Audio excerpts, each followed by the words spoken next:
네, 안녕하세요. 제 목소리 다 들리시나요? 네, 네.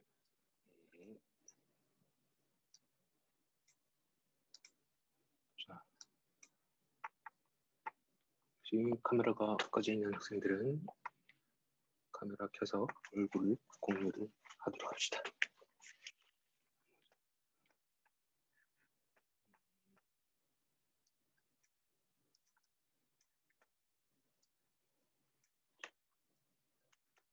일단 출석을 확인하겠습니다.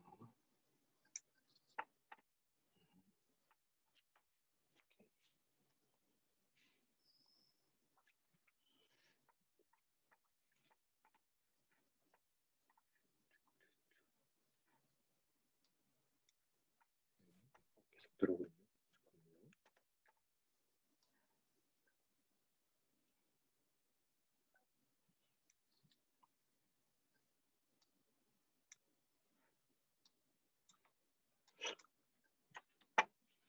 우리 연구실에 허성혁 군? 예, 허성혁 학생? 교수님. 네. 요 출석을 지금 참가자 리스트 보이잖아요. 그죠? 예, 그렇습니다. 그거를 한번 캡처 좀 해줄래요? 예, 알겠습니다, 지금, 교수님. 네, 지금 한번 하고 끝날 때 한번 해주세요. 예, 알겠습니다. 네. 자, 시작하도록 하겠습니다. 오늘은 이제 세 번째 시간이 되겠습니다. 제가 아까 홈워크를 올렸습니다. 그죠? 약간 수정했습니다. 제가 홈워크 답을 하나 받았는데 그걸 보는 순간 어, 약간 조금 숙제를 모디파이 하면 재밌을 것 같아가지고 제가 약간 수정을 했습니다. 그래서 풀어야 될 게 이렇게 세 개가 될 것 같아요. 뭐 어렵진 않을 겁니다. 그죠? 단순히 산수니까 산수를 통해서 나중에 형태가 역역자 공간의 형태가 어떻게 바뀌는지를 이세 가지 케이스에 대해서 살펴보면은 차이점도 한번 생각해보고 하면은 어, 재밌을 것 같아서 프로이 트랜스폼이랑 역역자 공간의 이해를 좀 더 재밌게 할 수 있을 것 같아서 일단 세 개로 한번 나눠봤어요. 그래서 MOT2는 모노레이어로 계산을 한번 해주시면 될 것 같고요. 근데 구조는 2H 구조입니다. 2H 구조의 모노레이어. 그래서 그냥 요 한 층만 계산을 한번 해보면 될 것 같아요. 그 다음에는 이제 1-2가 되겠는데, 이미 2D 구조, 2D 수업을 하니까 다 알 겁니다. 그죠? 여러 가지, 결국은 2D 구조가 한 장의 레이어를 이렇게 적층하는 관계로 그게 이루어져 있죠. 그죠? 그렇기 때문에 이게 적층되는 방식에 따라서 여러 가지 스택이, 요 구조가 나올 수가 있습니다. 그래서 여기서는 AB 스택으로 하겠습니다. AB 스택. 그래서 MOT2 모노레이어가 AB 스택으로 되어 있을 때 이제 이런 구조가 될 겁니다. 위에서 보면 이제 옆에서 보면은 이런 형태의 구조가 나올 것 같아요. 그렇죠? 그래서 이게 위에서 몰리브덴이 아래층에 텔레늄이랑 이렇게 이어져 있는 AB 스택의 MOT2의 바이레이어입니다. 바이레이어. 그래서 바이레이어 구조를 한번 스트럭처 팩터 계산하고 역역자 구조를 한번 그려보도록 하고요. 그 다음에는 트라일레이입니다. 앞에 모노레이어가 있고 바이레이어 있죠. 여기서 이제 트라일레이입니다. 세 층입니다. 그죠? 원티 프레임 페이지는 세 층을 봐야지 하나의 유인셀을 그릴 수가 있거든요. 그죠? 이렇게 세 개 층이 돼야지 하나의 유인셀이 나옵니다. 원티 프레임 페이지에서. 그래서 트라일레이어에 대한 스트럭처 팩터 그리고 역극자 공간을 한번 그려보는 걸로 해보겠습니다. 그러면은 뭐 프레 트랜스폼 역격적 공간을 이해하는데 가장 기본적인 프레 트랜스폼이라든지 역격적 공간이 실격자랑 어떻게 차이 나는지 2D 구조에서 좀 더 직관적으로 잘 받아들일 수 있을 것 같습니다. 그래서 숙제는 이렇게 좀 모디피케이션을 하도록 하겠습니다. 뭐 숙제 홈워크를 내는 기간은 뭐 타이트하게는 뭐 하진 않겠습니다. 일단은 다음 주로 하고요. 시간이 더 필요한 학생은 얘기를 해주기 바랍니다. 자, 오늘은 이제 인터페이스 스트럭처에 대한 얘기를 하도록 하겠습니다. 지난 시간에 쭉 했던 게 일렉트론 마이크로스코피, 2D 재료를 관찰하는 데 있어서 이제 일렉트론 마이크로스코피가 어떤 역할을 하는지, 어떻게 구동이 되는지 말씀드렸고, 특히 TM 같은 경우에는 결국은 프레이 트랜스폼의 현상, 그리고 역학적 공간에 대한 정보를 보는 거라고 했습니다. 그래서 프레이 트랜스폼 했었고, 그 다음에 그 프레이 트랜스폼이 결국은 결정 구조, 그러니까 소재의 어떤 결정 구조, 특히 이제 모티브, 하나의 유닛셀에서 이루고 있는 어떤 그 코딩의 정보를 이루고 있는 원자의 위치로부터 스트럭처 팩터를 계산하는 그 공간이 바로 이제 디프랙션 패턴이 되는 거예요. 디프랙션 패턴 공간, 역격자 공간이 되고, 그리고 그 역격자 공간을 한 번 더 프레이 트랜스폼 하게 되면은 이제 원자 구조를 볼 수가 있습니다. 이제 TM이고, 그래서 그런 얘기들을 쭉 했었습니다. 그래서 잠깐 이제 리마인드를 하고 넘어가도록 하겠습니다. TM 이미징은 제일 중요한 게 여기 일렉트론 빔이 웨이브에 됩니다. 굉장히 코헤런트한 멀리서 오는 파도처럼, 그리고 멀리서 태양빛이 거의 페이지 위상이 거의 여기저기 거의 똑같은 형태로 내려오는, 시간 스케일로 봤을 때 코헤런트하게 이렇게 빔이 프로퍼게이션, 이런 코헤런트한 일렉트론 빔 웨이브를 가지고 있는 일렉트론 빔이 있고, 그게 이제 피어리딕한 어떤 구조의 어레이를 가지고 있는 샘플과 만납니다. 그러면은 새로운 어떤 인터피어런스 이펙트에 대한 패턴들이 나오죠. 그게 이제 역학적 공간입니다. 그래서 그게 이제 스트럭처 팩터, 여러분들이 숙제로도 하고 지난 시간에 했었던 이제 스트럭처 팩터가 되고요. 그리고 이제 인스트루먼트라는 어떤 요소들과 같이 컴바인해서 우리가 실제로 디텍트하는 결과가 나옵니다. 디프렉션 패턴을 그대로 볼 수도 있고, 그 다음에 그걸 이제 원자 구조 이미징으로도 얻을 수가 있다고 했습니다. 스페셜 TM 이미징은 이제 결국은 인터피어런스 이펙트를 보는 겁니다. 절대로 애톰을 보는 것, 그러니까 애톰을 보는 거죠. 하지만 애톰이 만들어내는 인터피어런스를 보는 겁니다. 그래서 슬릿을 쭉 만들었습니다. 바늘 구멍을 쭉 만들었습니다. 종에다가 피어리틱하게 바늘 구멍을 만들었고, 그 바늘 구멍을 직접 보는 게 아니고, 그 바늘 구멍 때문에 생기는 뒤에 이제 인터피어런스 이펙트가 있겠죠. 걔들을 보는 겁니다. 그래서 뒤에서 생기는 어떤 인터피어런스 이펙트는 요 그 피놀의 크기, 그리고 피놀의 어떤 어레이의 그 간격이라든지 형상에 디펜던시가 있겠죠. 그래서 당연히 코릴레이션이 있습니다. 그래서 어떤 애톰에 의한 인터피어런스 이펙트를 보는 거지 실제로 정확한 애톰 그 자체를 보는 거는 아닙니다. TM에서는 그렇습니다. 왜냐하면 이런 인터피어런스를 그 일렉트론 빔의 웨이브를 이용해서 보는 거죠. TM은 그렇다라고 말씀을 드렸고, 이제 스템은 조금 다릅니다. 좀 더 그 TM보다는 직관적입니다. 일렉트론 빔 프로브가 샤프하게 내려오고, 그 일렉트론 빔이 직접 애톰과 만납니다. 그래서 스캐터링이 일어나고, 그 스캐터링이 되는 일렉트론을 이렇게 환 모양의 도넛 쉐입의 환 모양의 디텍터가 그 카운트를 하게 됩니다. 스캐터된 일렉트론의 수를 카운트를 하게 됩니다. 그래서 일렉트론 빔이 그 어떤 애톰과 만나지 않았다라고 하면은 이렇게 이제 시커멓게 보입니다. 원래 이제 컬러를 입혔지만 여기서 원래는 시커멓게 보이고요. 시커멓게 보였다는 것은 이런 환 모양의 디텍터에 일렉트론이 카운트가 되지 않은 거죠. 그 다음에 어떤 특정한 위치에 올라갔을 때 여기서 일렉트론 빔이 이쪽으로 왔다고 합니다. 이 빨간 애톰이랑 만나고 있습니다. 그럼 여기서 이제 스캐터링이 일어납니다.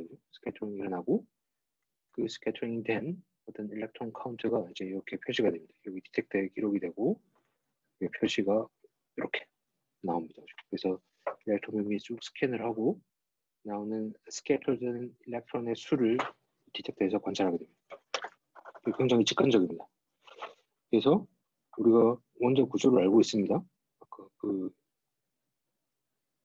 원자 구조를 이렇게 유니셀에 된 반복된 어떤 원자 구조를 알고 있으면 이 원자 구조에다가 이 우리가 코디네이트 인포메이션 알고 있으면은 거기다가 우리가 프루브 대한 인포메이션을 그냥 컨볼루션을 한 게 사실은 스템 이미지입니다.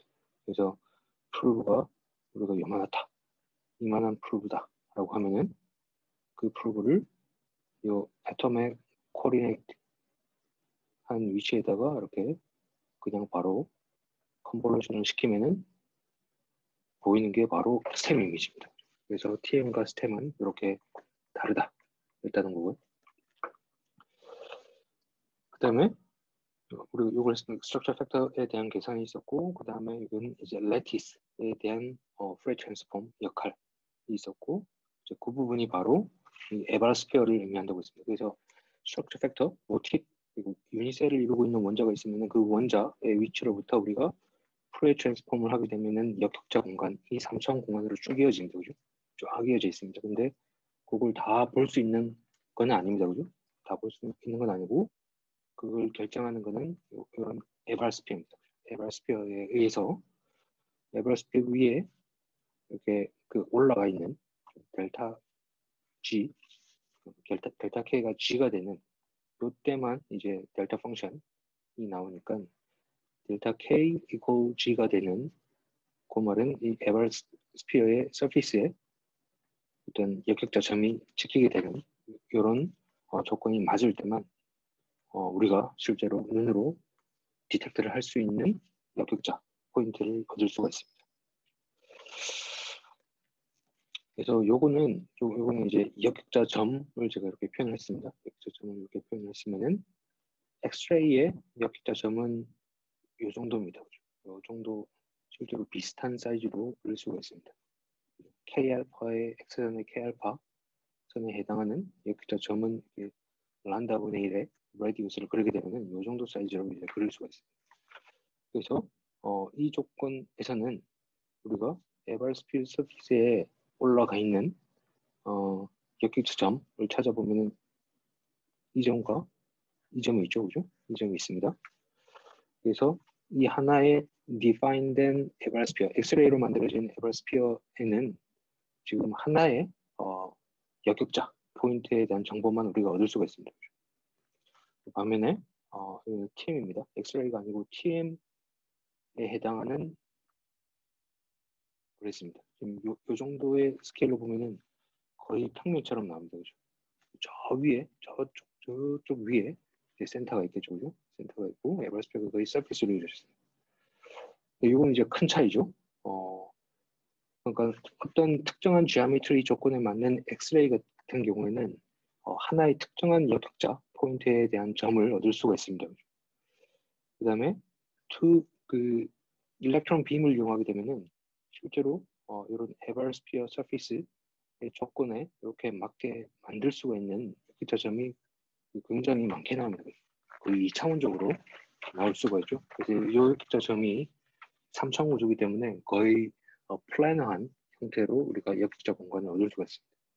그래서 일렉트론 빔을 이용하는 경우랑 그 다음에 엑스레이를 이용하는 경우랑 우리가 관찰하는 역격자 공간에 대한 디프렉션 데이터에 대한 어떤 모양이 완전히 다른 게 바로 이 에버스피어 때문입니다.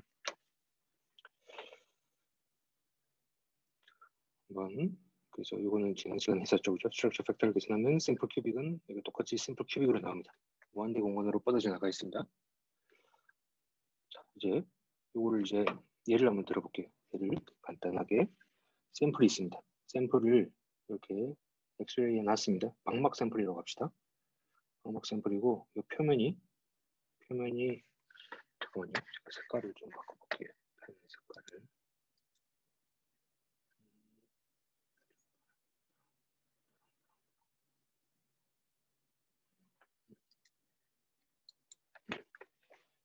이걸 이제 파란색으로 칠을 했습니다. 이 서피스가 이제 001입니다. 001면이고 이제 샘플을 로딩을 해놓고요. 우리 이제 스캔을 할 겁니다. 스캔을 하면은 0도인 경우 이제 들어가는 엑스레이가 있을 거고 거기에 코레스폰던트하게 디텍터가 이렇게 있습니다. 지금은 브레그 랜덤입니다. 엑스레이가 이렇게 쭉 그 소스와 디텍터가 같은 앵글로 이렇게 2세타로 증가하는 그렇게 스캔을 하는 geometry로 엑스레이를 사용했습니다. 그래서 엑스레이 0도일 때 지금 엑스레이가 조사가 되고 있습니다. 엑스레이가 이렇게 가고 있습니다. 아무 시그널이 안 나오죠. 그죠? 시그널이 안 나옵니다. 이제 각도를 올렸습니다. 여기를 기준점으로 하겠습니다. 이쪽을 기준점으로 해서 자, 이제 여기를 우리가 기준이 되는 역저점으로 생각하고 소스와 디텍터의 앵글이 이만큼 올라갔습니다. 쭉 하고 올라갔죠. 여전히 이 상태에 맞는 어떤 에발스피어 라우의 컨디션이 맞는 역격저점은 없습니다. 에발스피어 서피스에 탁 올라가 있는 역격저점은 현재까지 없습니다. 자, 이제 요 조건이 되면은 어떻게 되나요? 여기 이제 기준이 되는 점이었고 엑스레이와 그리고 디텍터가 이렇게 올라갔습니다. 앵글이 쭉 올라갔을 때 이 상태가 되면은 에버스피어 서피스 위에 정확하게 이제 001에 해당하는 역극자점이 탁 찍히고 이제 이때 이제 디텍터가 여기 있죠. 그러면서 이제 강한 인터페런스 이펙트가 이쪽으로 시그널이 이제 들어가게 됩니다. 그러면서 이제 요 앵글이 한 21도로 갑시다. 여기 한 21도라고 하면은 21도 앵글에서 이제 001에 해당하는 픽이 탁 뜨는 거죠. 그래서 엑스레이에서 이런 식으로 이제 그 지오메트리를 이용하는 거는 이렇게 에발스피어를 이렇게 옮겨가는 겁니다. 옮겨가면서 우리가 원하는 어떤 결정 정보에 해당하는 레티스를 이게 라인 프로파일 형태로 얻을 수가 있습니다. 지금 이유는 이런 식으로 그죠? 제가 간단한 애니메이션으로 만들었듯이 열심히 스캔을 하면서 에버스피어 서피스에 탁 올라가는 애들을 보고 있습니다.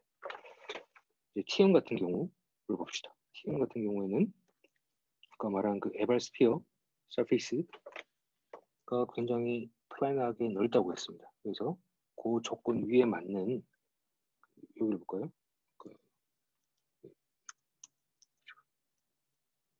이 공간으로 보면은 이제 엑스레이 같은 경우에는 여기 샘플이 여기 이제 001면입니다. 그죠? 여기 이제 001면이고 엑스레이 빔이 이렇게 들어왔다가 이렇게 나오는 엑스레이를 여기 디텍터가 관찰을 합니다.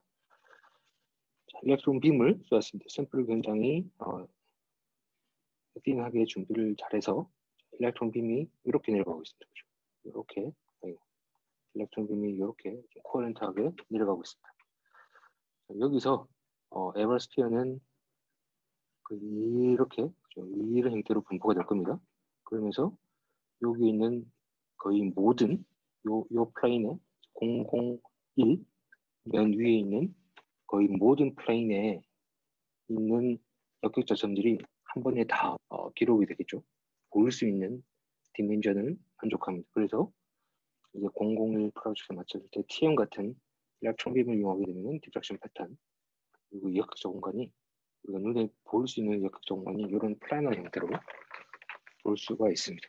엑스레이 같은 경우는 2D로 보이고 TM 같은 경우에는 엑스레이는 1D로 보이고 그 다음에 일렉트론 같은 경우는 이렇게 이제 2D로 보입니다.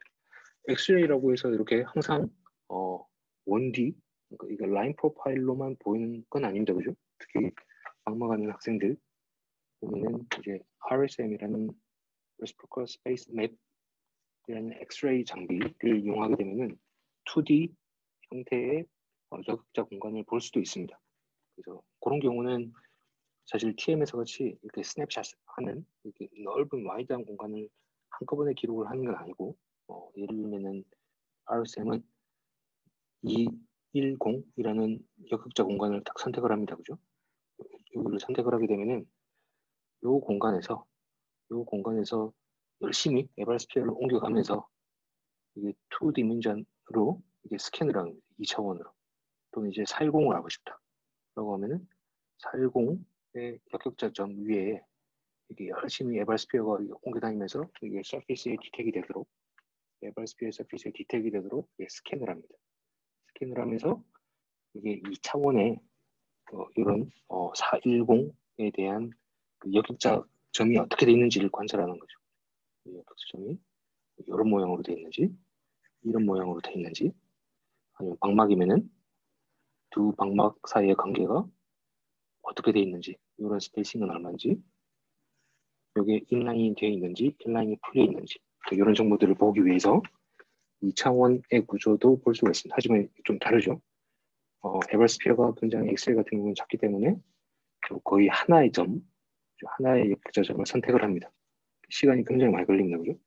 그쪽을 열심히 스캔해서 2차원의 역적점을 얻을 수 있습니다. 그게 이제 RSM이고, TM 같은 경우에는 에버스피어가 굉장히 크기 때문에 하나의 스냅샷으로 이렇게 2디멘셔널한 2차원 공간의 역적점을 봐도 바로 얻을 수가 있습니다. 자, 이거는 그래서 했었고, 이제 계산을 하면은 이제 시뮬레이션 한 겁니다. 시뮬레이션 한 결과인데, 같이 약간 이게 더 밝게 나오죠. 요게 1바 20 스팟들이 좀 더 밝게 나옵니다. 그죠? 그래서 밝게 나오는 이유는 여기 스트럭처 팩터로 우리가 계산을 했었습니다. 그래서 이렇게 계산한 거랑 실제로 시뮬레이션 한 거랑 그리고 우리가 실제로 관찰한 거랑 동일하게 나옵니다. 심플하게 우리가 모티브, 그러니까 유니셀에 해당하는 영역에서의 원자 위치에 대한 정보를 알고 있으면은 심플하게 우리가 프레 트랜스폼을 하게 되면은 역적 공간이 어떻게 나오는지를 우리가 이해를 할 수가 있고, 그걸 이용해서 우리가 분석을, 특히 이제 결정 구조에 대한 분석을 디프렉션 패턴을 이용해서 할 수가 있습니다. 그래서 여기까지 쭉 이렇게 이런 얘기를 했었습니다. 그래서 이제 2D 구조에 대한 특히 그레인 바운더리 쪽 얘기도 나오고요. 2D 구조에 대한 이게 원자 모델, 원자 구조를 설명하는 모델이라고 해야 되나요? 그레인 바운더리 얘기도 하고 이제 CSL 얘기를 좀 하도록 하겠습니다. CSL은 Coincident Site Lattice라는 말의 준말입니다. 그래서 CSL이라고 부릅니다. 혹시 CSL이라는 말을 들어본 학생이 있나요? CSL? 있나요? 예슬양은 손을 들려다가 만 건가요? 네, 잘 모르겠습니다. 안 들어봤군요. 재료과 학생이 안 들어봤으면 거의 다른 학과 학생들은 못 들어봤을 것 같아요. 그죠? CSL은 아까 말씀드린 대로 그레인 바운더리를 설명하기 위한 하나의 모델이었습니다. 그레인 바운더리에 대한 얘기를 먼저 해보도록 할게요.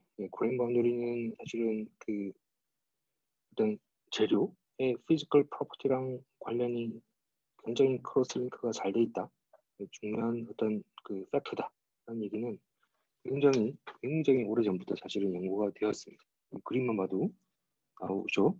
굉장히 그림만 봐도 거의 뭐 몇 년 전에 일어난 일은 아닙니다. 그래서 이제 프랙처, 특히 이제 클래식하게는 프랙처에 대한 연구가 많이 됐었고요. 이제 그레인 바운더리는 하나의 디펙트잖아요, 그죠? 인트린직하게 생기는 영역이 아니고 익스트린직하게 디펙트가 있는 영역입니다. 그래서 프랙처가 그레인 바운더리를 따라서 금이 보면 그레인 바운더리를 따라서 나가는 것을 볼 수가 있습니다. 또는 유사한 이유로 이제 부식 효과가 그레인 바운더리를 통해서 일어나기도 하고요. 또 그레인 바운더리는 특히 세라믹이나 터빈, 가스 터빈이랑 엔진 같은 데 사용하는 그런 소재들을 보면은 고온에서 역시 굉장히 약한 특성을 보입니다. 그래서 그레인 바운더리가 마이그레이션 되든지 슬라이딩을 하든지 그게 고온에서 사용하는 재료의 파괴의 주 원인이 됩니다. 그래서 이렇게 클래식한 어떤 역학과 관련된 연구들이 굉장히 많이 이루어져 있습니다. 그리고 그게 그레인 바운더리랑 연관이 돼 있다라는 이슈는 굉장히 클래식한 어떤 리서치의 이슈 중에 하나였습니다. 이걸 거슬러 올라가면은 언제부터 연구가 돼 있냐라고 하면 1900년대부터 사실 굉장히 연구가 이렇게 활발하게 되었습니다. 이 시기를 보면은 1900년대 초반을 보면은 이제 한편으로는 그죠? 퀀텀 피직스가 나온 시기입니다. 한쪽에서는 그냥 피직스 중에서는 퀀텀 피직스가 나오고 애톰이 나오고 일렉트론 얘기를 하고 있던 반면에 이 당시에 굉장히 지금으로 이제 클래식하지만은 그냥 그레인 바운더리에 대한 연구가 굉장히 또 활발하게 일어났던 시기 중에 하나입니다. 이제 그레인 바운더리가 이제 이슈가 되면서 그레인 바운더리를 어떻게 설명해야 되는지에 대한 고민도 많이 했었습니다. 그래서 예전에는 사실 애토미컬리 원자 구조를 보고 이해하기 위한 방법이 없었죠. 특히 이제 1912년 이러고 1912년 이러고 가면은 특히 뭐 그 엑스레이를 이용해서 본 게 나중에 나오죠. 브래글로에 의해서. 사실 그런 방법에 의해서도 사실은 원자 구조나 그레인 바운더리 구조를 이해하기가 좀 힘든 시기였습니다. 되게 아비트러리한 어떤 접근을 이루어졌고요. 그래서 아모퍼스 시멘트에서 보면 아모퍼스 형태로 그레인 바운더리가 이루어져 있을 거다. 뭐 이런 얘기도 했었고, 그 다음에 A라는 그레인과 B 그레인 사이에 어떤 트랜지션 레이어가 그레인 바운더리가 있을 거다. 뭐 이런 얘기도 했었습니다. 그 다음에 나중에는 1949년쯤 되면은 이 그레인 바운더리 모델을 설명하기 위한 어떤 CSL 모델이 처음으로 이렇게 제안이 됐었고요. 그 다음에 1950년대로 이제 들어가면은 좀 더 이제 그레인 바운더리에 대한 연구가 이제 실험 결과들과 이제 컴바인 되면서 좀 설명이 조금씩 잘 되기 시작합니다.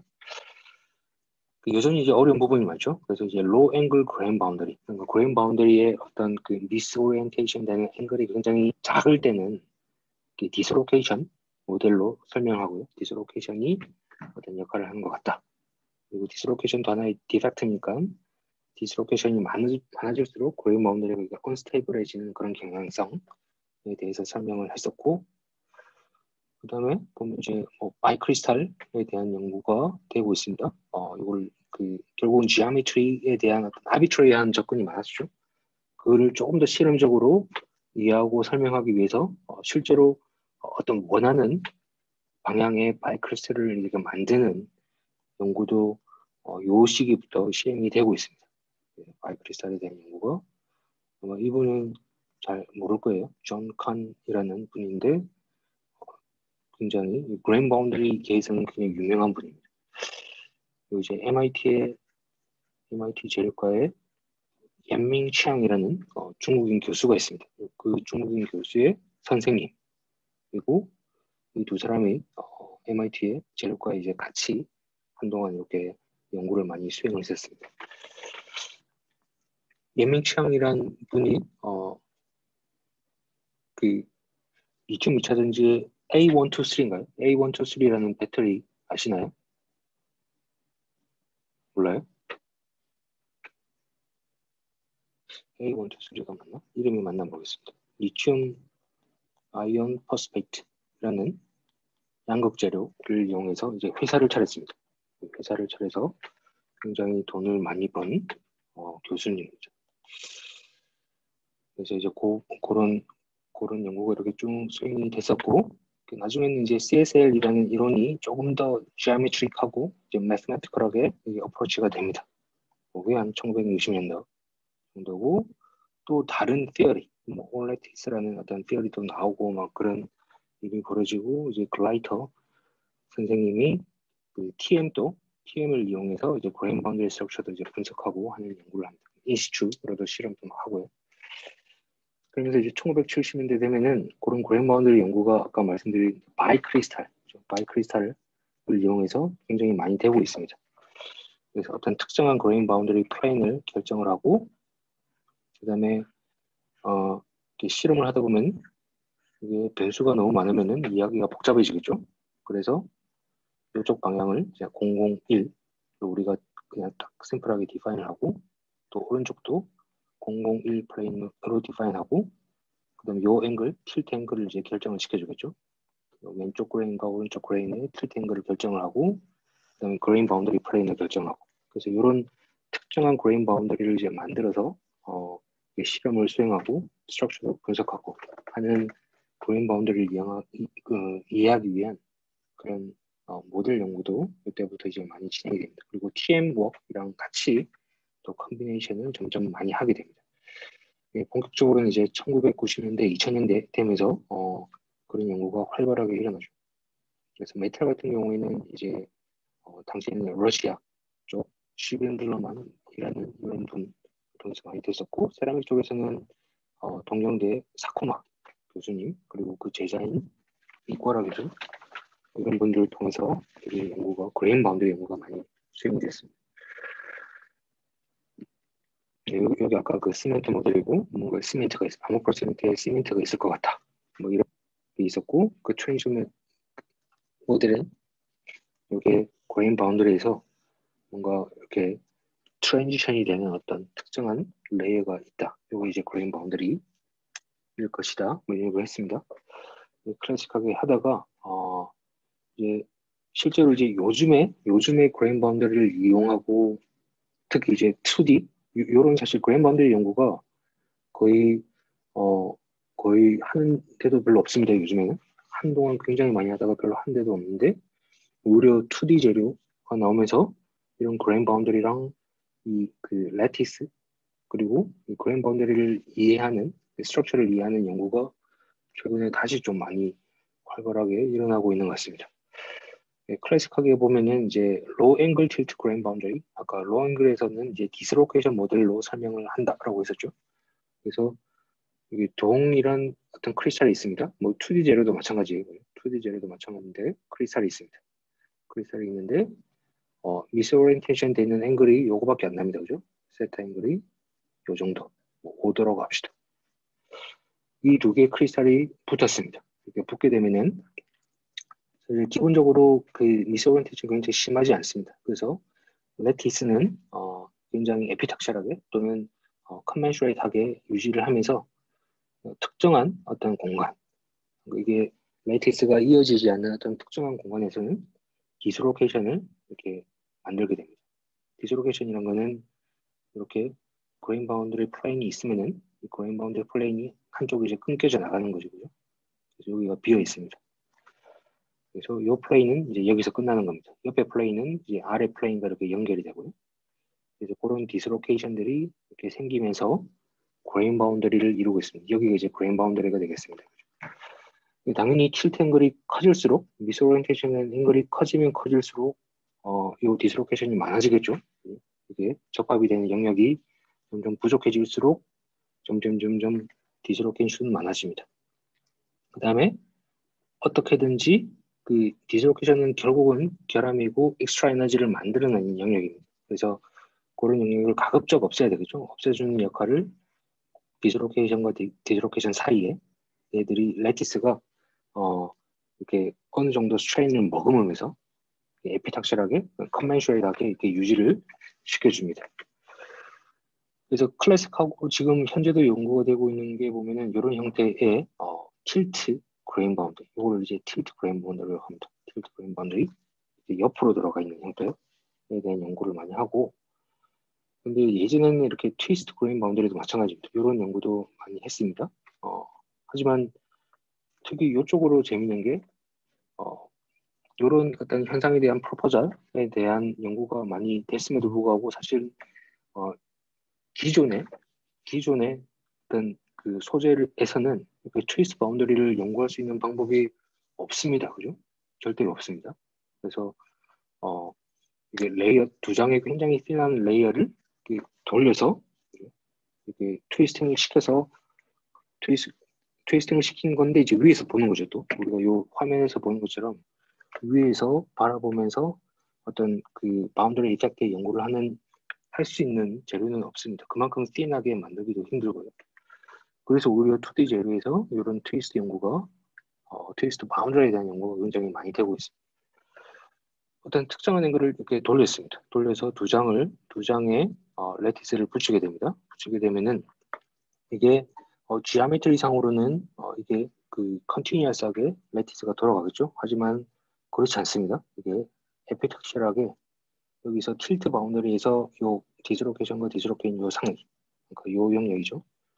이 영역 사이에서 뭔가 본딩을 브레이킹하지 않고 이어주는 역할을 해주는 것처럼 트위스트 바운더리에서도 요 영역에서는 가급적 많은 본딩이 에피탁실하게 만들어주는 어떤 본딩을 만들려고 하고 있습니다. 그다음에 그래서 그레인 바운더리 플레인이 이렇게 로케이션이 로컬라이즈드 되는 것을 볼 수가 있죠. 그래서 2D 구조에서는 이런 영역을 컨벤슈레이트라고 하더라고요. 그다음에 산화물 쪽이나 방막하는 쪽에서는 이제 에피탁샬이라고 하고 또 한쪽으로는 이런 이펙트 영향 자체를 이제 코헤런트하다 두 결정이 코리언트하게 붙어 있다라고도 얘기를 합니다. 근데 이런 그 로우 앵글에서 이것도 트위스트 앵글이 되게 작죠, 그죠? 돌아가 있는 앵글이 작습니다. 이런 트위스트 앵글이 작을 때는 또는 틸트 앵글이 굉장히 작을 때는 한 10도 내외로 작을 때는 의외로 이런 디스로케이션 모델 여기서 이 앵글에서는 컨벤셔레이트 하고 디스로케이션들이 이쪽을 이렇게 만들어내는 거죠, 그죠? 이쪽 디스로케이션들이 라인들이 생깁니다. 여기서도 디스로케이션 생기는데 이렇게 엣지 디스로케이션이 이렇게 생깁니다, 그죠? 이렇게. 그래서 로우 앵글에서는 이렇게 심플한 디스로케이션 모델이 의외로 잘 맞습니다. 의외로 잘 설명이 되고 에너지를 계산해도 굉장히 잘 맞습니다. 근데 이제 조금 그 앵글이 커지면은 조금 그 효과가 복잡해집니다. 역시 그 메탈이라든지 세라믹 쪽에서 이런 특히 이제 메탈에서 이런 연구가 많이 시행이 되었습니다. 그래서 앵글을 쭉 올리면은 이게 이제 디스로케이션 모델로 설명이 되는 구간이 여기 나오죠. 그래서 거의 이쪽에서는 리니어하게 나옵니다. 그죠? 앵글이 커질수록 리니어하게 디스로케이션의 덴시티가 이제 올라가고 거기에 따라서 이제 에너지가 올라가는 거예요. 그래서 거의 이쪽에서는 거의 리니어한 어떤 경향을 보이고 있습니다. 보이고 있고 이제 거기 올라가면은 디스로케이션으로 모델로 설명이 될 수 없는 현상들이 나옵니다. 이 그레인 바운더리는 어떤 그 플레인에 대한 그레인 바운더리 플레인이 뭔지에 따라서도 다릅니다. 그죠? 이게 100 플레인을 봅시다. 100 플레인은 이게 거의 돔 형태로 에너지가 이렇게 만들어집니다. 그 연력학적으로 보면은 결국은 이 0도 그리고 90도일 때 에너지가 굉장히 낮은 거죠. 110 플레인, 동일한 재료인데 동일한 알루미늄입니다. 동일한 알루미늄으로 110 플레인을 만들어서 이거를 이제 틸트를 시켰습니다. 틸트를 시킨 거는 이건 이렇게 합시다. 두 결정이 있습니다. 두 결정이 이렇게 있는데 이 플레인을 그레인 바운더리 플레인을 100 플레인으로 가공을 한 겁니다. 알루미늄이고 가공을 했고 그다음에 여기서 10도다. 여기서 이제 틸트 앵글이 10도다라고 하면은 여기서 요거를 이만큼 자른 겁니다. 그죠? 이렇게 10도 각도만큼 이 각도가 10도가 되게 자르고 그러면은 잘라내면은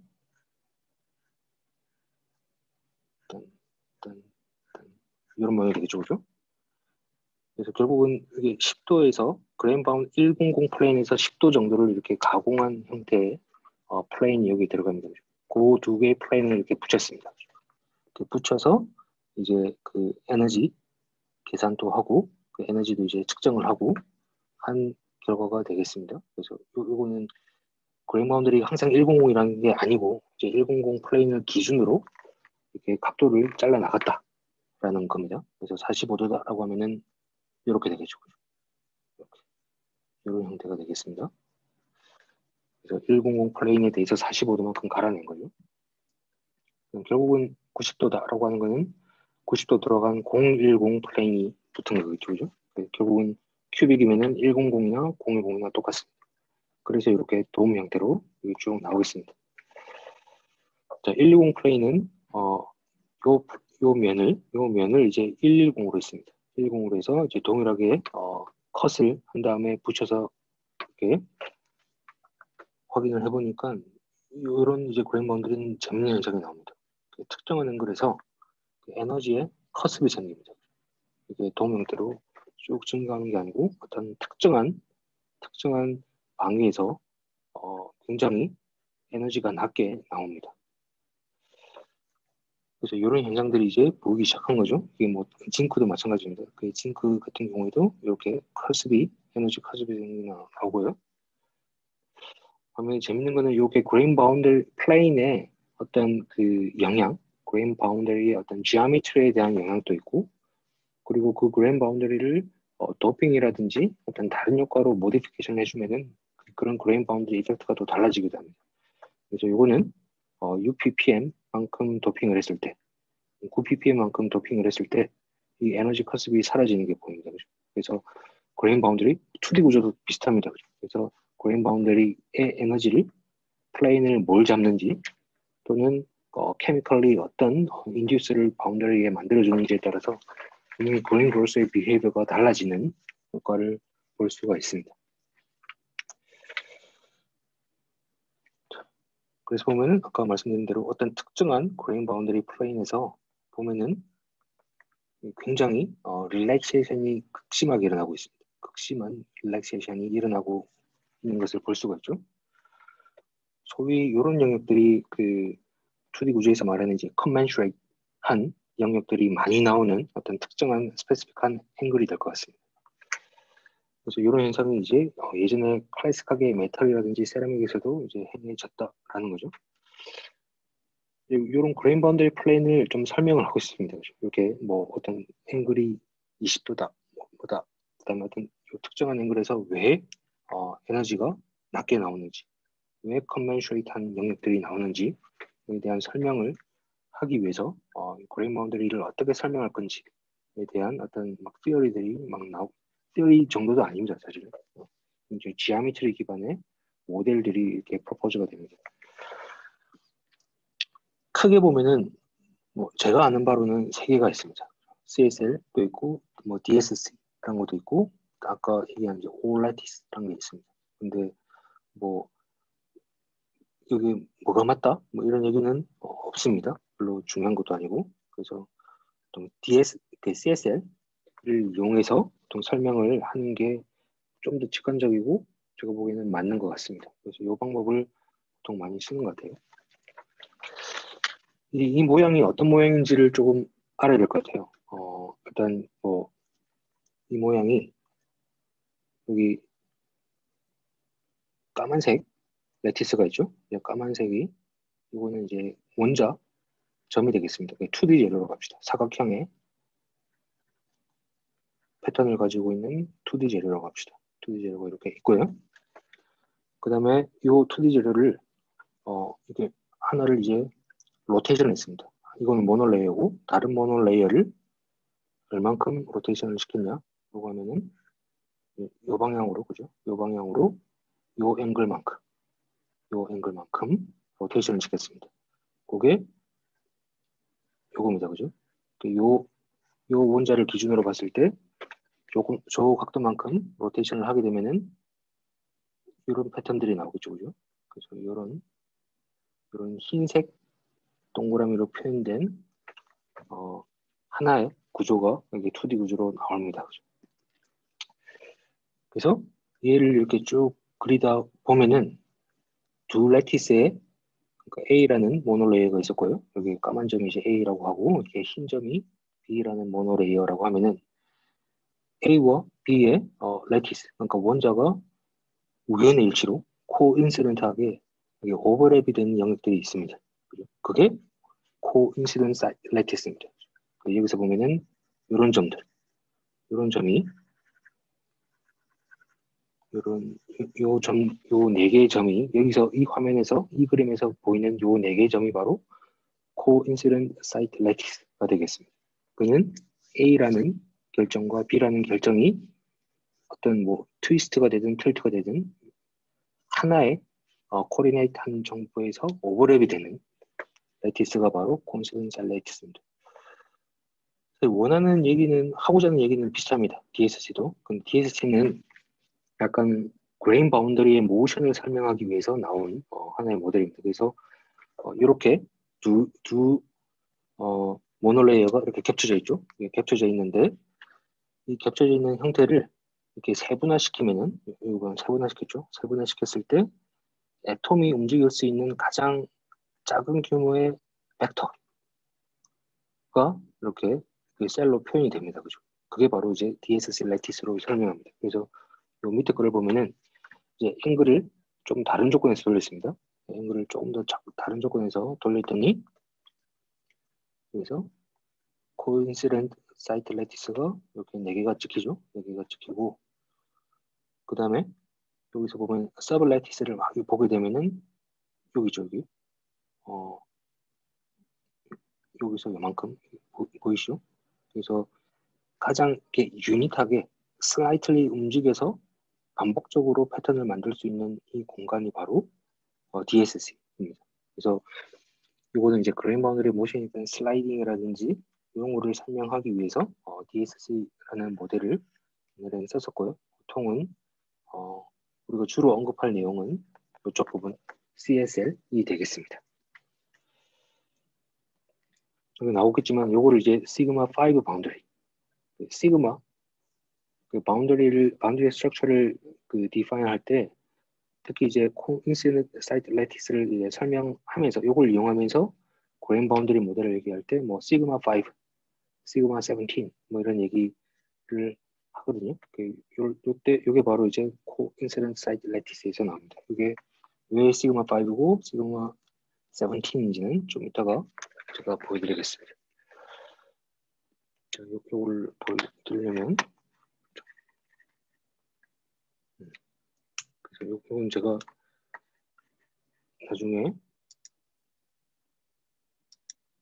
여기서 막 돌리려니까 이게 쉽지가 않더라고요. 그래서 나중에 이렇게 그 스냅샷 비슷하게 해서 강의 자료를 만들어 놨거든요. 그래서 이거는 그러니까 하나의 예로 그냥 일단 보여드리겠습니다.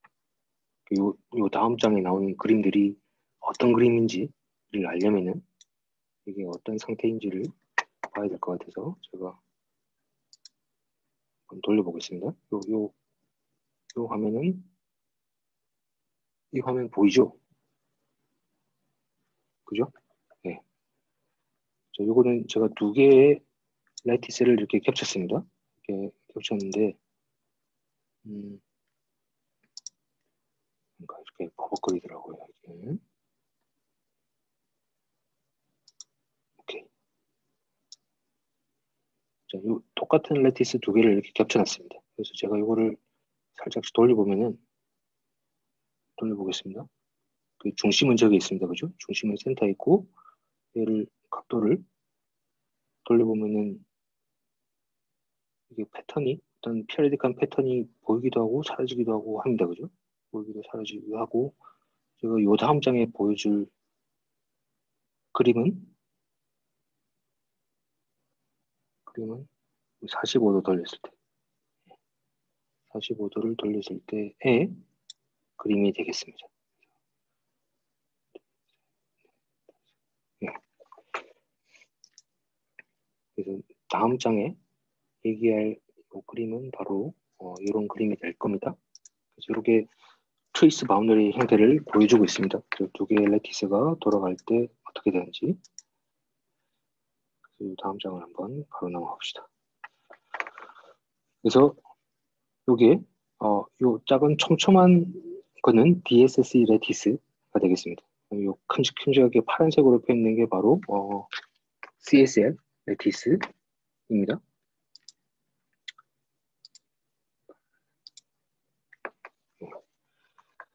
그 다음에 요 초록색은 아까 A라는 모노레이어로부터 나오고 빨간색은 이제 B라는 모노레이어로 나옵니다. 그래서 하나의 레티스가 이렇게 이어지는 거죠. 그죠? 이렇게 쭉 이어지고 다른 일정은 요만큼 로테이션이 돼서 이렇게 쭉 이어지는 형태의 두 장의 결정을 이렇게 위에 올려서 보고 있습니다.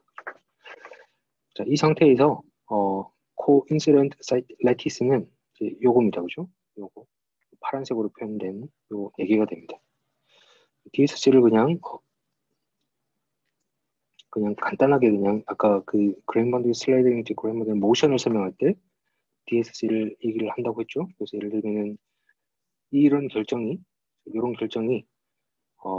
어떤 외력이나 또는 그레인 그로스가 일어나든지 그래서 어떤 다른 외부적인 이펙트 때문에 그레인 바운더리는 또는 레티스가 움직이는 그런 경우 가장 그 스몰 어마운트로 움직일 수 있는 레인지를 DSC 레티스로 이제 설명을 할 수 있다라고 하는데 사실 이건 잘 안 맞는 것 같아요. 잘 안 맞는 것 같습니다. 메탈에서는 아마 굉장히 그 코밸런트 본딩이 약한 어떤 특정한 메탈, 특히 이제 메탈 같은 경우는 이런 현상이 가끔씩 일어나는데 별로 맞지는 않는 것 같습니다. 그 다음에 요 4개가 이렇게 겹쳐지죠. 여기서 보면 쭉 그어보면은 빨간색으로. 그러면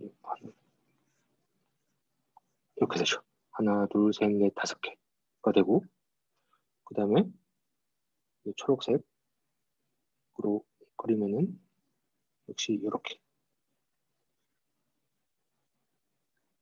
하나, 둘, 셋, 넷, 다섯 개가 되겠죠.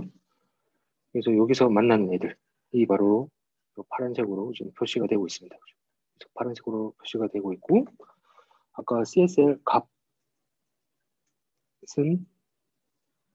그건 이제 좀 이따가 제가 얘기를 하겠습니다.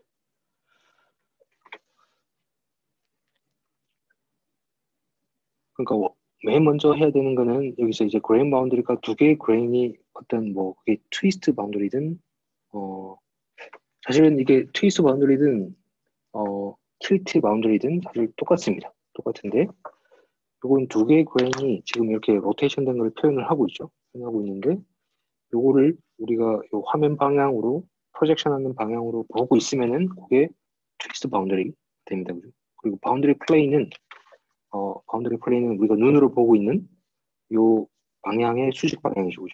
요 수직 방향. 참 이게 손으로 또 얘기를 할 수가 없고 요 방향, 이 화면의 방향이 바로 그레인 바운더리 플레인입니다. 그래서 두 장이 오버레이가 되어 있는 형태가 되겠습니다. 그 다음에 이게 틸트 바운더리라고 하면은 사실은 동일합니다. 동일한데 어떤 특정한 그레인 바운더리 플레인이 뭔지 그래서 그레인 바운더리 플레인에 따른 디펜던스가 있습니다. 동일하지만은 그레인 바운더리 플레인에 대한 어떤 디터미네이션이 필요하거든요. 그래서 그레인 바운더리 플레인을 이렇게 자를 수도 있고 또는 이런 비슷한 방향 이런 방향으로도 자를 수가 있습니다. 그죠? 그건 두 결정 방향이 동일하게 틀어져 있지만은 그레인 바운더리 플레인을 어떻게 정의하느냐에 따라서 우리가 그레인 바운더리 스트럭처가 달라지는 그런 결과를 볼 수가 있습니다.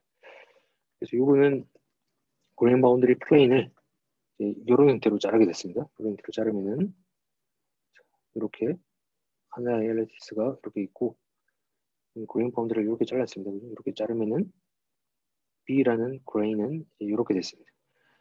트위스트 바운더리가 아닙니다. 그죠? 트위스트 바운더리가 아니고 그레인 바운더리 플레인을 이 방향으로 화면의 노멀한 방향 화면 쪽으로 튀어나온 방향으로 그레인 바운더리 플레인이 이렇게 결정이 되게 있습니다. 그래서 그레인 바운더리 플레인을 그레인 바운더리 플레인을 이 화면의 노멀한 방향으로 세우면은 틸트 바운더리를 만들 수가 있고 이 화면 방향에 패러럴한 방향으로 놓게 되면은 이제 트위스트 바운더리가 되는 거죠. 그래서 CSL 이거는 교수님, 이제 그림 네. 그럼 방금 그 그림에서 네. 이 다음 그림에서 음. 아래랑 위에랑 지금 물질이 다른 건가요? 그, 물질이 다를 수도 있고 똑같을 수도 있고 같을 수도 있는데 일단 네. 그게 A라는 거, B라는 거를 표현하기 위해서 방향이 일단 다르게 바뀌었다. 방향이 바뀌었다. 이게 참 이 부분을 이게 온라인으로 설명하기가 참 힘들어요 보면은. 여기서 한번 제가 한번 그려볼까요? 아까 두 개가 있었습니다, 그죠? 두 개가 이렇게 있는데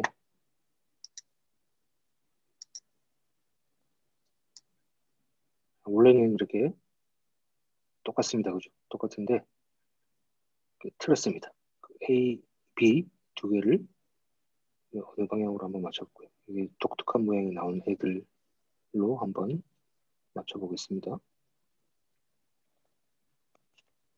이쪽으로 맞춰볼게요. 얘를 보면은 그러니까 지금 우리가 보는 방향 그 두 크리스탈은 정해져 있습니다. 그죠? 두 크리스탈은 이런 릴레이션십을 가지고 지금 돌아가 있습니다. 돌아가 있는데 여기가 이쪽이 중심이 됩니다. 그죠? 중심이 되고 그 다음에 코인시런트한 영역은 이쪽에 있습니다. 그죠? 그래서 레티스가 만나고 있는 영역이 그다음에 여기에도 있겠죠, 그죠? 여기도 있고 여기도 있고 이렇게 돼 있을 겁니다. 자, 우리가 요 코인시던트 레티스를 가지고 있는 두 크리스탈이 있는데 요 크리스탈을 우리가 보는 방향으로 지금 우리가 보는 방향으로 디파인을 하게 되면은 요건 이제 트위스트 바운더리가 될 겁니다. 되는데 이걸 어떻게 자르지? 그레인 바운더리 플레인을 제가 만들어 보겠습니다. 여기 그레인 바운더리 플레인을 예를 들어서 이렇게 만들었습니다. 이 방향으로 아까 이제 110 방향이 되겠죠? 그 110 방향의 그레인 바운더리 플레인을 만들었을 때 그럼 제가 그리기가 너무 힘들 것 같아서 다시 그냥 임의로 이 방향으로 그레인 바운더리 플레인을 만들었다고 합시다. 그러면은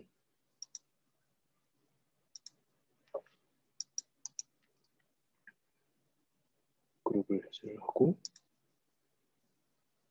이건 이제 틸트 바운더리가 되겠습니다. 그 왼쪽 오른쪽 그레인이 이제 다른 경우죠. 그러면은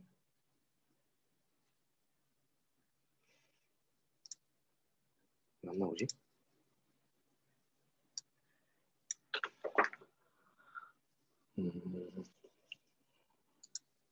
이게 점이 다 점점이 돼 있거든요. 그래서 엄청 이게 버벅거립니다. 보면.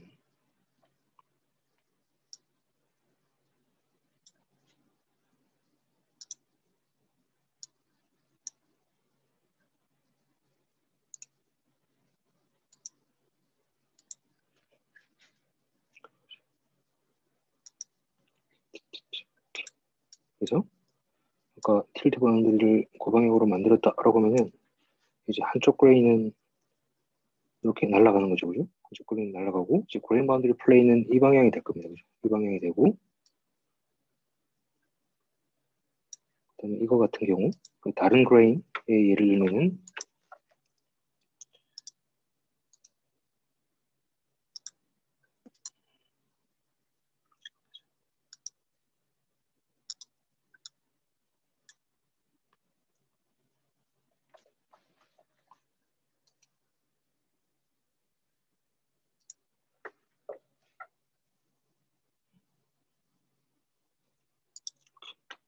그래서 이건 이제 오른쪽 부분이 없어져야 되겠죠, 그죠? 그레인 바운드리 플레인을 이렇게 잡았으면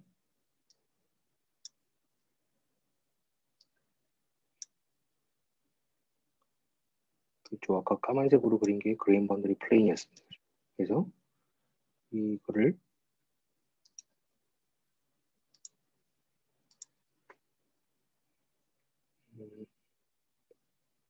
이렇게 갖고 오는 거죠. 이렇게. 그러니까 코인시던트한 포인트가 있으면은 그 부분을 중심으로 해서 일단 이게 제가 임의로 그냥 이렇게만 표현해 볼게요. 이런 식으로. 그래서 그레인 바운더리 플레인을 지금처럼 이렇게 그 스크린 방향의 노멀한 방향으로 디파인을 하게 되면 이제 틸트 바운더리가 되고 아까 보는 방향처럼 이렇게 로테이션을 그대로 보는 방향은 이제 트위스트 바운더리가 되는 거고. 그래서 그거를 생각하면서 보면은 아까 그 그림이 로테이션을 시켰습니다. 그죠? 로테이션을 시킨 다음에 이쪽 빨간색 원자는 요 밑에 부분을 다 없앤 겁니다. 그 다음에 초록색 원자는 로테이션을 시킨 다음에 윗부분을 다 없앴습니다. 그 다음에 그레인 바운더리 플레인은 이 방향으로 디파인을 했을 때 이렇게 갖다 붙인 거죠.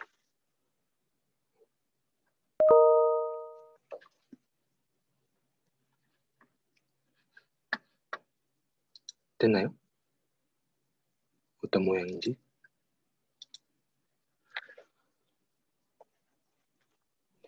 교수님, 네. 지금 이거 있는 모양이 막 엣지 디스로케이션 있고 이런 모양인 건 아니죠? 제가 잘 이해가.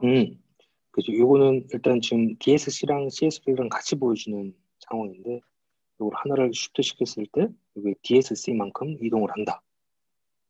라는 거를 이제 보여주려고 그러면서 이렇게 디스로케이션이 생겼어요. 그죠?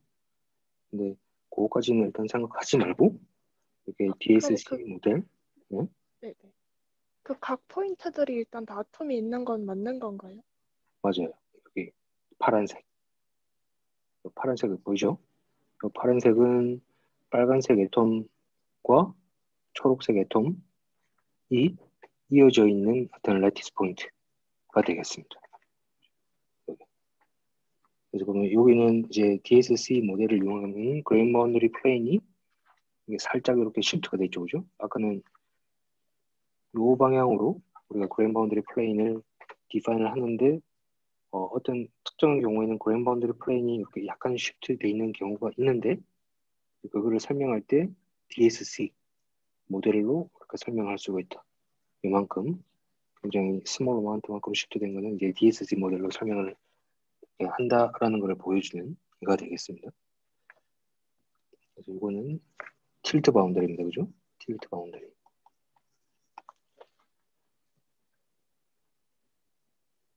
아마 요 다음에 또 더 심플하게 나올 겁니다. 한번 보고 또 얘기를 해보도록 할까요? 네, 감사합니다. 네, 네.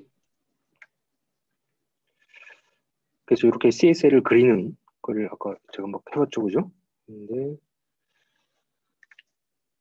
그래서 이거는 그냥 하도 한번 해보니까 너무 버벅거려가지고 일단 제가 돌린 다음에 만들어 왔습니다. 그래서 시그마 1 바운더리입니다. 시그마 1 바운더리라는 거는 여기서 두 레티스가 지금 한꺼번에 겹쳐 있습니다. 그죠? 겹쳐 있어서 이그젝트리 지금 똑같이 겹쳐 있습니다. 이게 시그마 1 바운더리입니다. 그 말은 이게 코인시던스 레티스가 요건 거죠, 그죠? 두 개가 이그젝트리 붙어 있으니까. 그래서 요거를 요게 하나의 유니셀이죠, 그죠? 그 CSL로 보면은 요게 유니셀이면은 이 유니셀을 컴포즈하고 있는 원자의 개수가 하나죠. 요 네 개가 원자 네 개가 네 개의 포인트를 이루고 있으니까는 4분의 1 하게 되면 1이죠. 그게 그냥 심플하게 CSL을 정의하는 그 시그마 범위를 정의하는 숫자입니다. 그래서 시그마 1이 됩니다. 시그마 1이란 거는 결국은 코인시던스 사이 레티스가 이렇게 정확하게 일치한다라는 게 되겠습니다. 이게 이제 첫 번째 케이스고요. 이만큼 이제 파란색을 이제 돌렸습니다. 이만큼 스마이틀리 돌렸습니다. 원래는 여기 있었는데 이제 이만큼 돌아간 거죠. 파란색을 돌렸습니다. 오묘하게 뭔가 이렇게 로테이션이 발생하는 것을 볼 수가 있습니다. 조금 더 돌렸습니다. 조금 더 돌리고요. 조금씩 더 돌려보겠습니다. 조금씩 돌리다 보면은 이게 코인시던트하게 레티스가 오버랩이 되는 영역들이 나옵니다. 그게 뭐냐면 지금 이제 보였습니다. 그죠? 여기입니다. 여기. 그래서 요 점, 반대쪽에도 똑같죠? 그래서 코인시던스 레티스가 이렇게 이루고 있는 것을 볼 수가 있습니다. 그래서 코인시던트 레티스를 이렇게 쭉 이어나가면은 이제 이런 플레인으로 설명을 할 수가 있겠죠. 이렇게 이 플레인으로 설명을 할 수가 있고요. 그 다음에 조금 더 돌려보겠습니다. 조금 더 이렇게 또 돌리다 보면은 그 코인시던트 사이트 레티스가 나온 영역들이 또 있습니다. 여기서 이제 보였습니다. 그죠? 그러면은 요점 특정한 각도에서 코인시던트하게 레티스가 만나는 영역들이 이렇게 조금씩 다릅니다. 다르고 그 말은 이제 개수도 다릅니다. 그래서 에너제티컬리 보면은 요게 그 코인시던트 사이트 레티스가 의미하는 반은 사실은 트위스트 바운더리와 틸트 바운더리가 조금 다릅니다. 그레인 바운더리인데 틸트 바운더리라고 하면은 틸트 바운더리 같은 경우에는 코인시던트 사이트 레티스가 많은 쪽으로 아까 그레인 바운더리 플레인이 결정이 됩니다. 그래서 아까 보면은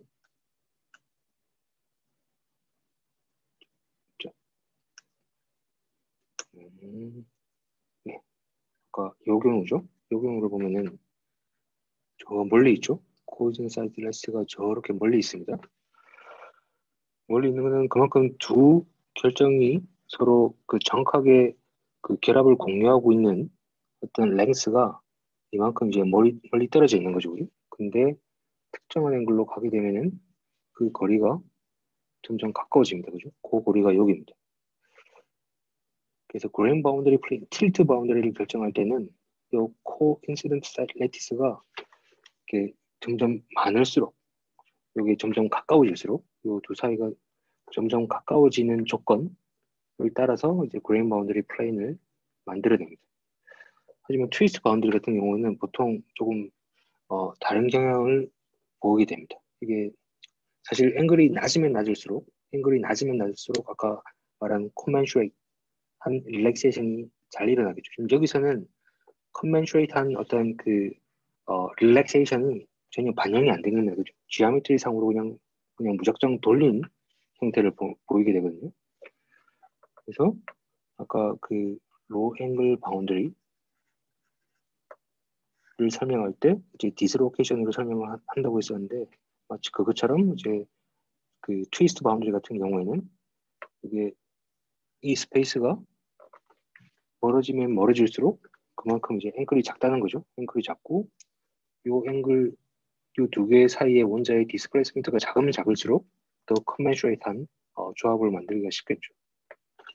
그래서 틸드 바운더리 같은 경우에는 이런 코인시던트 사이드 레티스의 중복성이 크면 클수록 그러니까 점점 가까워지고 많을수록 틸트 바운더리의 안정성이 좋아지는 거고 컨벤슈레이트 바운더리 같은 경우에는 트위스트 바운더리 같은 경우에는 거기 이제 멀면 멀수록 더 스테빌리티가 이제 좋아지게 됩니다.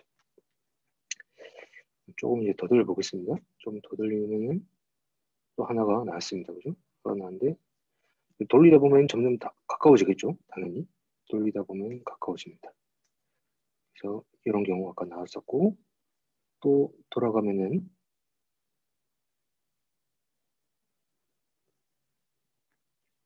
그죠? 이런 경우를 보면은 굉장히 흥미로운 패턴이 굉장히 가깝게 나옵니다. 그죠? 가깝게 여기서 거의 이 정도 거리에서 편리하게 패턴들이 나오는 것을 볼 수가 있습니다. 그죠? 그래서 코인시던트 사이드 레티스가 이렇게 나오고 그래서 그레인 바운더리를 만약 만든다라고 하면은 그레인 바운더리를 요거에 따라서 만들기도 합니다. 이거는 이제 나중에 제가 또 그려봤습니다. 그래서 그때 얘기를 하고 여기서 제가 이제 요거의 시그마 바운더리가 어떻게 되는지를 한번 보겠습니다. 여기서 사각형을 그렸습니다. 사각형을 그리고 그 다음에 이 두 개 다를 카운트하면 안 되겠죠. 이제 빨간색만 카운트하겠습니다. 하나, 둘, 셋, 네 개고 그다음 하나는 이게 코너 있죠. 이건 4분의 1이 되겠죠. 그래서 이 조건에 맞는 지오메트리는 이제 시그마 5가 되겠습니다. 시그마 5. 그래서 아까 시그마 5에 해당하는 코인시던트 레티스는 이렇게 그리다 보면 이제 이렇게 나오게 됩니다. 이때 로테이션 앵글이 36.9도가 되겠습니다. 그래서 두 개의 바운더리가 돌아가고 있습니다. 돌아가고 있는데 어떤 특정한 앵글이 됐을 때 이것처럼 그 코인시던트하게 만나는 레티스가 많은 거죠. 결국은 두 크리스탈이 어떤 접합이 되는 어떤 그 포인트가 많아진다라는 게 사실 에너지티컬리 스테이블하게 되는 경우죠. 그래서 아까 틸트 바운더리 같은 경우를 보면은 앵글이 가다가 어떤 특정한 앵글에서 툭 떨어지죠, 그죠? 툭 떨어지는 경우가 바로 이런 경우입니다. 그래서 코인시던트하게 두 결정의 본딩 애톰이 어떤 특별하게 이렇게 그 쉬프트나 릴렉세이션이 없이 보면 이렇게 이미 많은 영역들이 이렇게 본딩을 이렇게 만들고 있죠. 두 결정이 이제 그런 경우가 해당할 때 이렇게 에너지가 이렇게 뚝 떨어지는 그런 경향을 보고 있습니다. 그래서 그때 어떤 특정한 이제 바운더리 형상이 나옵니다. 그래서 이거를 시그마 바운더리라고 지금 요 지오메트리에 맞을 때는 이제 시그마 5 바운더리라고 얘기를 합니다. 그다음에 요 위에서 이제 우리가 보고 있을 때는 트위스트 바운더리라고 하고, 근데 요게 재밌는 거는 아까 얘기 봤었죠? 아까 실험 데이터를 보게 되면 트위스트 바운더리 같은 경우에는 거의 이렇게 나옵니다. 트위스트 바운더리 같은 경우에는 트위스트 앵글을 올린다고 하더라도 에너지가 이렇게 나옵니다.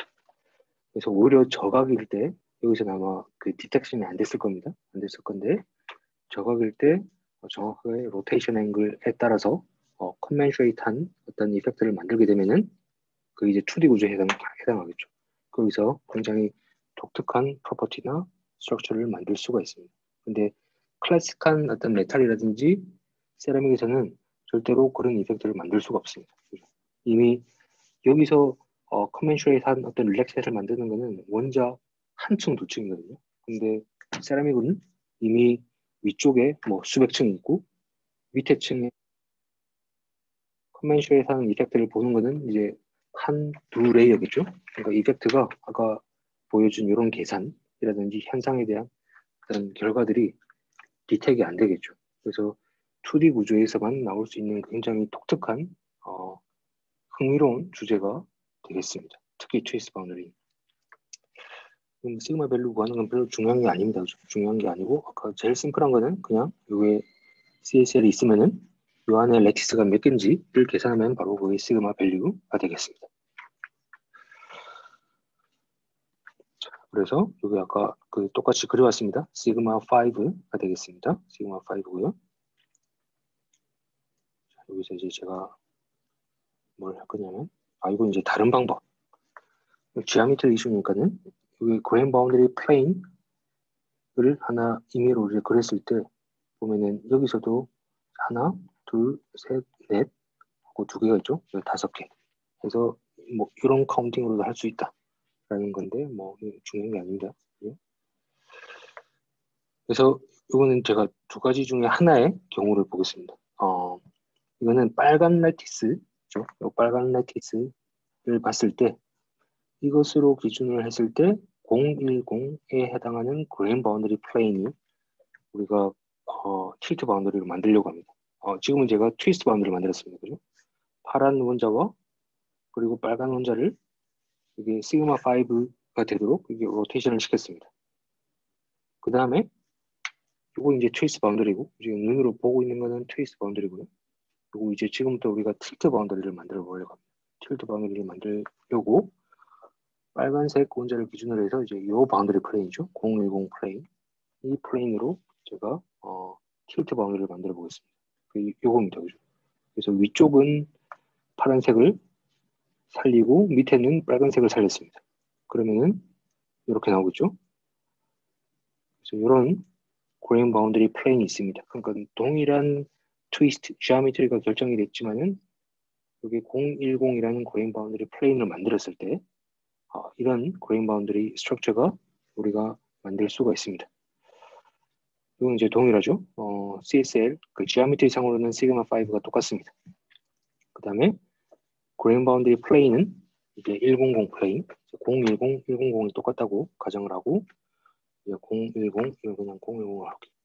그레인 바운더리는 010 플레인이고 그 다음에 이 두 앵글이 서로 어시메트릭합니다. 그죠?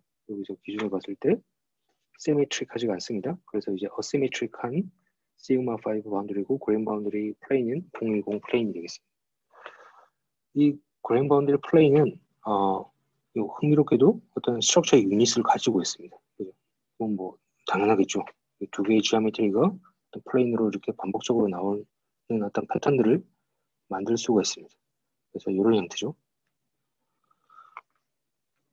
그래서 그 2D 구조에서 보면은 뭐 6링, 뭐 5개, 뭐 펜타링 이런 식으로 해서 막 링들을 만들어서 어떻게 스트럭처 유닛이 생기는지를 보는 겁니다. 그래서 그게 보면은 다른 이런 지오메트리를 특별하게 어떤 그 그레인 바운더리를 표현하는 피어리딕한 패턴을 확인하기 위한 절차가 되겠습니다. 그래서 이 그레인 바운더리 플레인에는 어떤 형태의 링들이 반복적으로 나오는지 그게 그 정의가 돼야지 사실은 실제로 뭐 계산도 가능하고 또 리프레젠테티브한 어떤 디스크립션을 할 수가 있죠. 이 그레인 바운더리는 어떤 플레인이다.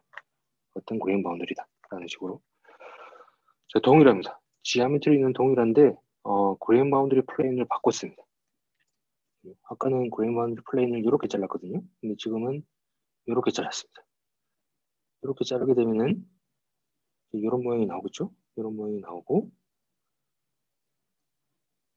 마찬가지로 틸트 바운더리입니다. 하지만 지금부터는 이 그레인 바운더리 플레인에 대해서 앵글이 똑같습니다. 그죠? 여기서 이 앵글과 그리고 이 앵글이 똑같습니다.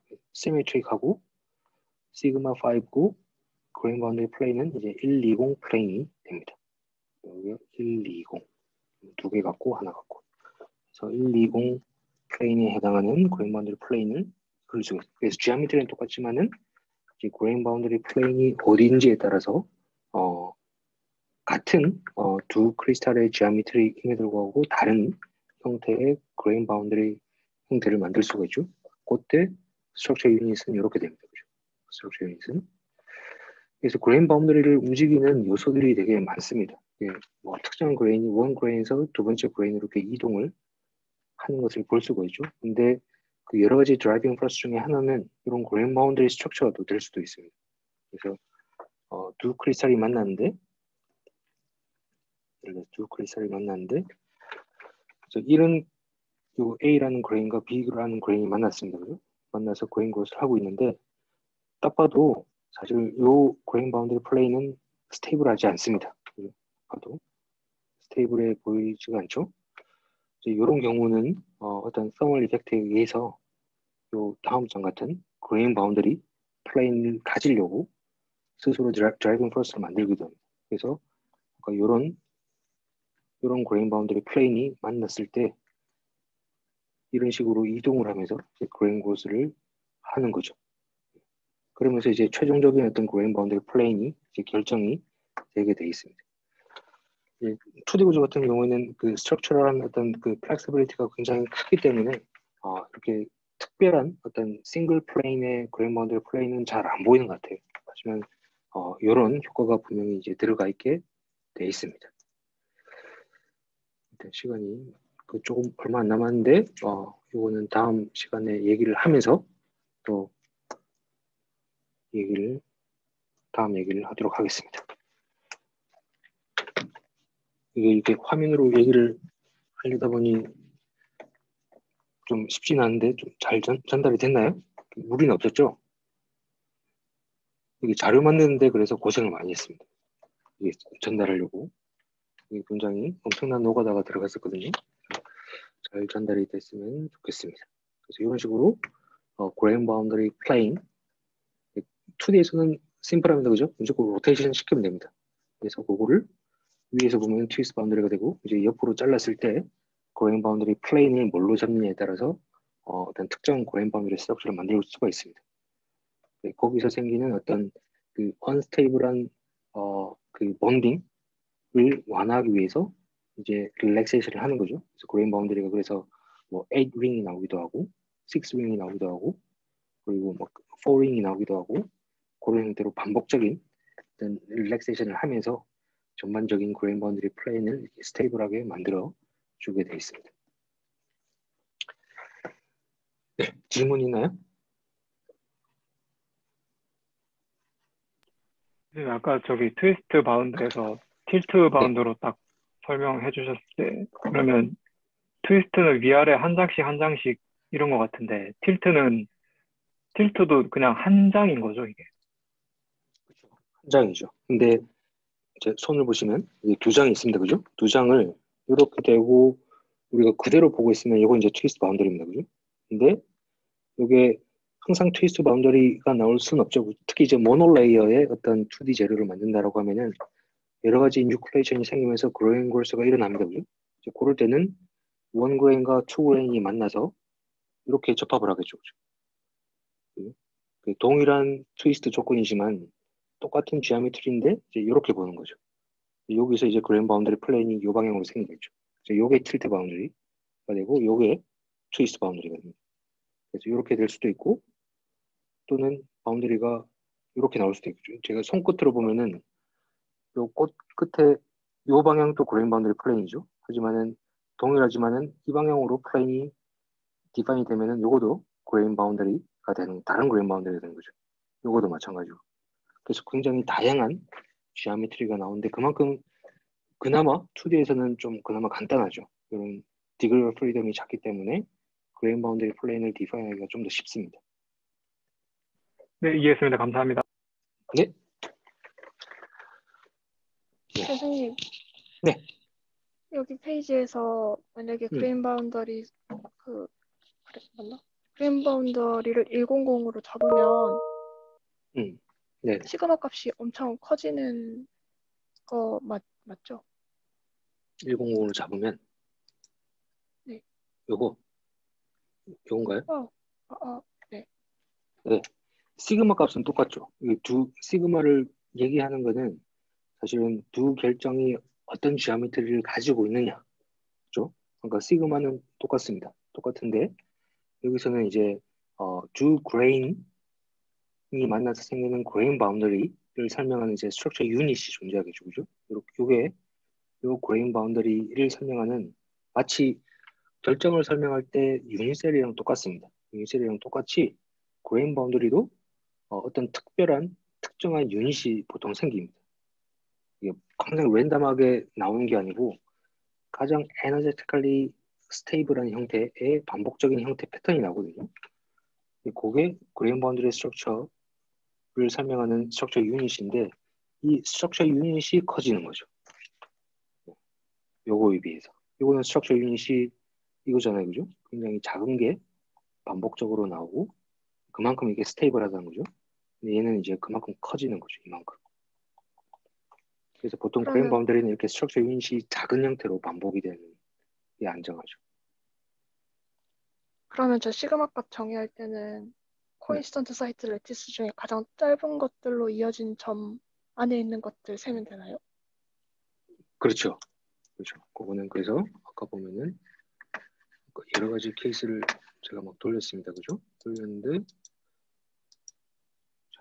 자, 이런 경우는 아까 로테이션을 36.9도 이렇게 버벅거릴까요? 36.9도를 돌렸을 때 이 조건에서는 시그마 5가 됩니다. 그죠? 여기서는 이 4개를 코인시던트 사이트가 이렇게 되고 이건 중복이니까 빨간색만 쓸게요. 이건 고려를 안 하고 빨간색만 세면은 하나, 둘, 셋, 4개랑 이 코너에 하나 해서 5개죠. 5개고 다른 거를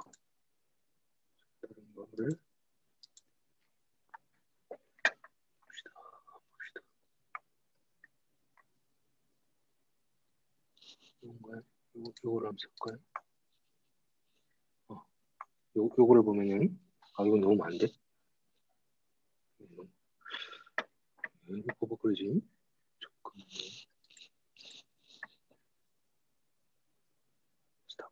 스탑. 근데 뭔가 이해할 것 같습니다. 그거죠? 네. 네네네. 뭔지 이거 알고 엄청 버벅거리네요. 뭘 PPT를 감사합니다. 픽스를 할 수가 없어요. 네.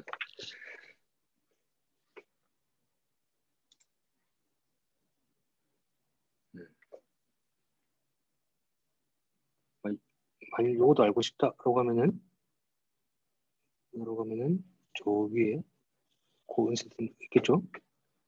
그럼 요 코너가 이제 하나가 있고 이걸 그냥 이제 살리면 되는 겁니다. 하나, 둘, 셋, 넷, 다섯, 빨간색만. 하나, 둘, 셋, 넷, 여덟. 그러면 이게 막 시그마 21 바운더리도 있고 하거든요. 그 말인즉슨 그만큼 CSL의 크기가 크다는 거죠. 그럼 시그마 5다 라고 하면 그만큼 코인시던트 사이트 레티스가 작다는 거죠. 보통 작을수록 틸트 바운더리는 유리하고 왜냐면 이게 이미 겹쳐진 본딩이 많다는 거니까. CSL이 큰 쪽이 트위스트 바운더리에서는 이제 유리합니다. 이게 컨벤슈레이트한 바운더리 영역을. 그러니까 이게 로테이션이 되잖아요. 트위스트는 이게 돌아가 있는 상태가 되니까 에너제티컬리 스테이블하게 만들어주려면 릴렉세이션 과정이 되게 중요합니다. 플래너한 두 면이 만나는 경우니까. 그래서 이렇게 가급적 CSL이 크고 조금만 움직여도 여기서 보면 요만큼만 움직여도 코헤런시를 유지할 수 있는 형태로 찾아가는 거고, 틸트 바운더리 같은 경우에는 이게 그죠? 접합하고 이렇게 보고 있는 접합하고 있는 경우에서 그레인 바운더리 플레인에서 가능하면 본딩을 많이 만드는 게 좋습니다. 그래서 CSL이 값이 작을수록 좋은 형태로 가게 되고. 네, 다른 질문 없으시면 네, 오늘은 교수님, 여기서 수업을 네, 그 질문은 아닌데 아까 처음에 캡처한다고 교수님께서 네, 숙제 바뀐 거 설명해 주실 때 잘 못 들어서 혹시 한 네, 번만 더 가르쳐 줄 수 있나요? 숙제. 그 교수님이 올려주신 글만 보고도 할 수 있나요? 네, 그만 보고도 한데 제가 약간 좀 바꾼 것 같아요.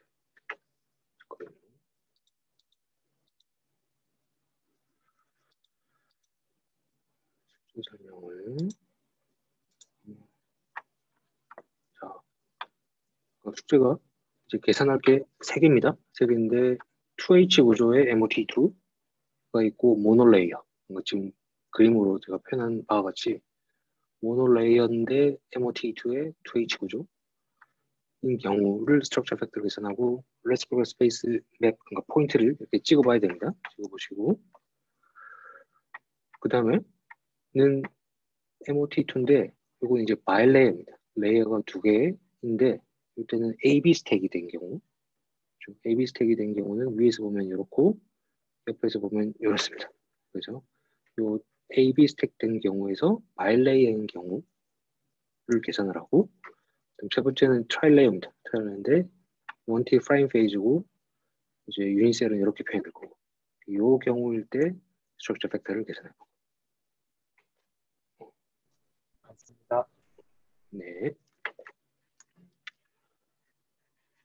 그러면은 일단 오늘 수업은 여기서 마치고요. 다음 주에 제가 그 화요일은 출장이 있습니다. 그래서 아마 제주도에서 제가 5시에 접속을 해가지고 마지막 강의를 하도록 하겠습니다.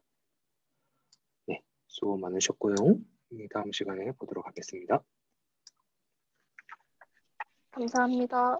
네, 감사합니다.